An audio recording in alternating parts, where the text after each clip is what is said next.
तेरे पाने सरबत धपला। वाहिगुरु जी का खालसा, वाहिगुरु जी की फतेह।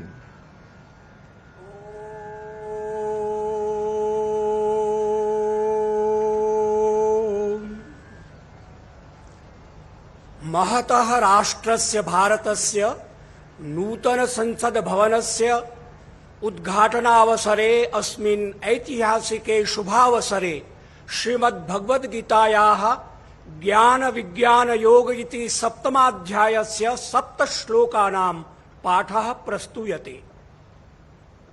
श्रीभगवानुवाच मय्यासक्तमना पार्थ योगं युञ्जन्मदाश्रयः असंशयं समग्रं मां यथा ज्ञास्यसि तच्छृणु। तो हर धर्म की तरफ से आप देख रहे थे कि किस तरीके से हर धर्म ने खुशी और समृद्धि, सुख समृद्धि की कामना की है और लगातार ये सिलसिला अभी भी चल रहा है। यानी कि भारत जो है, भारत की जो परिभाषा है, भारत एक सेक्युलर देश, एक डेमोक्रेटिक देश के रूप में जाना जाता है, एक न्यूट्रल देश के रूप में जाना जाता है और उसी को यहाँ पर प्रस्तुत किया जा रहा है। चाहे मुस्लिम धर्म हो, चाहे जैन धर्म हो या फिर सिख धर्म हो, हर धर्म के लोग यहाँ पर मौजूद हैं और जिस तरीके से यहाँ पर भजन कीर्तन का आयोजन भी किया जा रहा है, ये दिखाता है भारत की संप्रभुता और अखंडता को। मनीजा जी हमारे साथ जुड़ी हुई हैं, लगातार नीति शर्मा भी हमारे साथ जुड़ी हुई हैं। मनीजा जी देखिए, ये बहुत जरूरी है एस्ट्रोलॉजी के जरिए भी अगर हम देखें तो सिर्फ एस्ट्रोलॉजी के साथ नजरिए से देखना कि किस दिन अच्छी तारीख है या फिर कौन सा समय शुभ है, ये काफी नहीं होता है, बल्कि हर धर्म के हिसाब से एक तरह एक साथ भारत को लेके चलना भी बहुत जरूरी है और यही चीज यहाँ पर दिखाया जा रहा है। एस्ट्रोलॉजी क्या कहती है कि जब इस तरीके से अरदास की जाती है, इस तरीके से इच्छा की जाती है, मनोकामनाएं पूरी करने के लिए इस तरीके से गुहार लगाई जाती है, तो कितना इसका पॉजिटिव हम रिजल्ट देखते हैं। भारत की कुंडली से भी देखेंगे। जैसे ही देखिए, एक बात तो है कि जब हम अरदास लगा रहे हैं, जब हम प्रेयर कर रहे हैं, जब हम मंत्र कर रहे हैं, तो मंत्र से सूर्य चक्र से ऊपर सूर्य, वायु और फिर आकाश तत्व, ये इस तरीके से ये प्लैनेट्स, ये तत्व ऐसे हैं क्योंकि मंत्र जो है वो मणिपुर चक्र पर है। अब ये जो प्राण प्रतिष्ठा होगी ये वायु का तत्व लिए है, ये वायु चक्र पे है और जब मंत्र उच्चारण होता है तब विशुद्धि चक्र का भी, यानी कि आकाश तत्व उसका शुद्धिकरण हो जाता है। अग्नि के तत्व से आकाश तत्व का शुद्धिकरण होता है, ये मंत्रोच्चारण से होता है।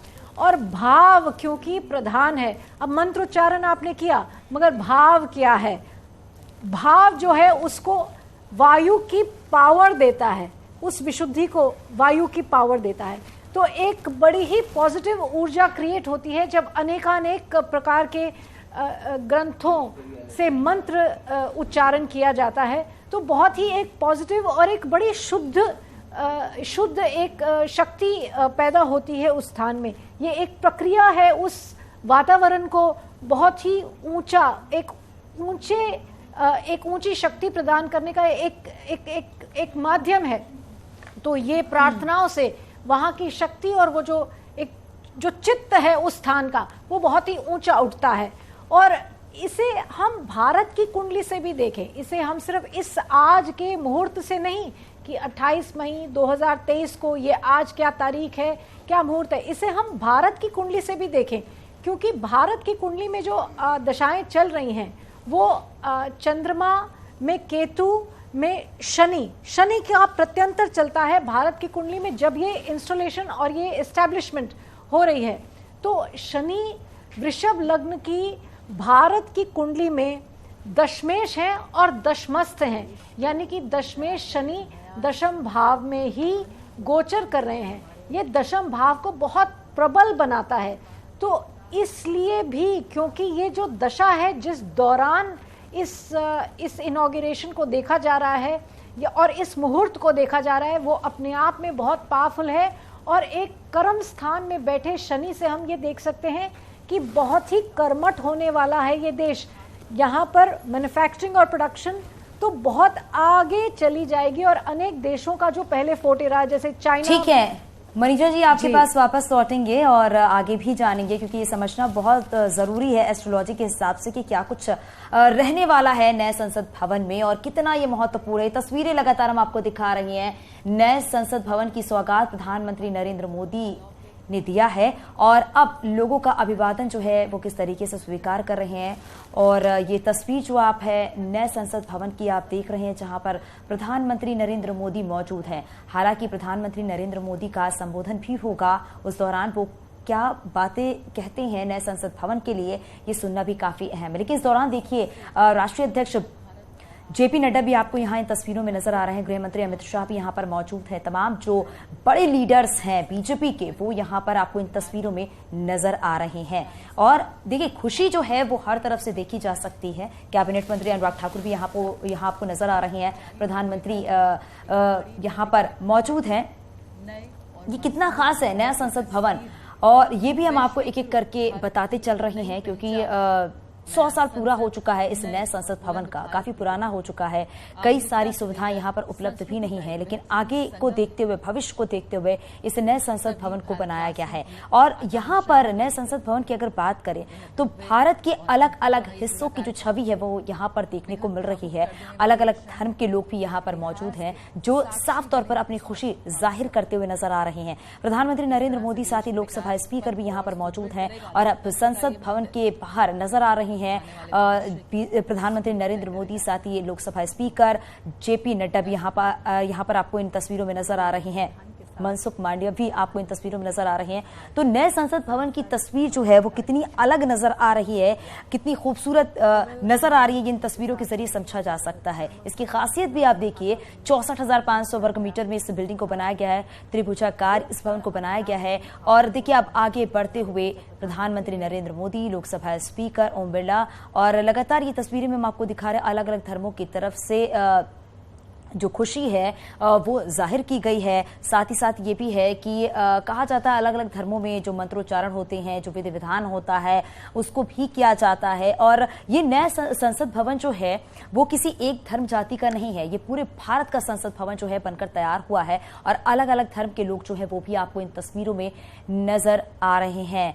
और नीति जी भी लगातार हमारे साथ बनी हुई हैं।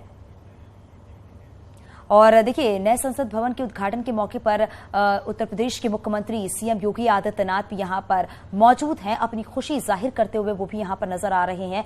अलग अलग कह सकते हैं भारत के अलग अलग हिस्सों से जो साधु संत है वो भी इस दौरान यहाँ पर मौजूद हैं। आप ये भी देख सकते हैं कि जो अलग अलग परंपराएं होती हैं, जो अलग अलग संस्कृति है वो भी यहाँ पर नजर आ रही है। और हर बार देखा जाता है कि प्रधानमंत्री नरेंद्र मोदी एक अलग ही वेशभूषा में नजर आते हैं और अलग अलग पूजा की अलग अलग वेशभूषा भी नजर आती है और अलग ही छवि जो है वो प्रधानमंत्री नरेंद्र मोदी की देखी जा सकती है। हमारी साथ एस्ट्रोलॉजर नीति जी भी लगातार जुड़ी हुई है। नीति जी जरा बताइएगा, क्योंकि अब नए संसद भवन की सौगात जो है वो पूरे भारतवासियों को मिल चुकी है। एक अलग छवि, जो एक अलग पहचान है वो साफ तौर पर देखी जाती है। इसको कैसे एस्ट्रोलॉजी के तौर पर समझा जा सकता है? देखिए सबसे पहले तो आप देखिए कितने ही सांस्कृतिक और परंपरा का इतना अच्छा परिचय आज मिल रहा है। आज गुरु नानक देव जी का नाम, कि उनकी कृपा हो और पूरी आपके ऊपर से सारी बुरी बला जब गुरु नानक देव की कृपा होती है तो टल जाती है। वहीं संस्कृत जो विश्व की सबसे ज्यादा साइंटिफिक भाषा है, उस भाषा में उद्बोधन हुआ है, उस भाषा में इस चीज का आह्वान हुआ है कि आज इसकी नींव रखी जा रही है। अपने आप में जो मंत्र उच्चारण जो हमारे सनातन संस्कृति की जो ऊर्जा माने जाते हैं, मंत्रों के साथ जो वायु तत्व है उसकी शुद्धि होती है। और हमेशा कहते हैं कि शब्द जो हैं कभी भी इस पूरे ब्रह्मांड में विचरित करते हैं। जब आप शुभ शब्दों के साथ, मंत्रों के साथ किसी चीज का आह्वान करते हैं तो निश्चय रूप से पूरे ब्रह्मांड की सकारात्मक ऊर्जा जागृत होती है, वो आपके साथ रहती है। और ये जो संसद है, कहीं ना कहीं जैसे मैंने पहले भी बोला, जो हमारी पुरानी संसद थी वो लॉर्ड इरविन जो उस समय वाइसरॉय रहे, एक अंग्रेजों के द्वारा जो हमारी सभ्यता से परिचित नहीं थे। इनफैक्ट उन्होंने हमारी सभ्यता का कहीं ना कहीं हरण किया।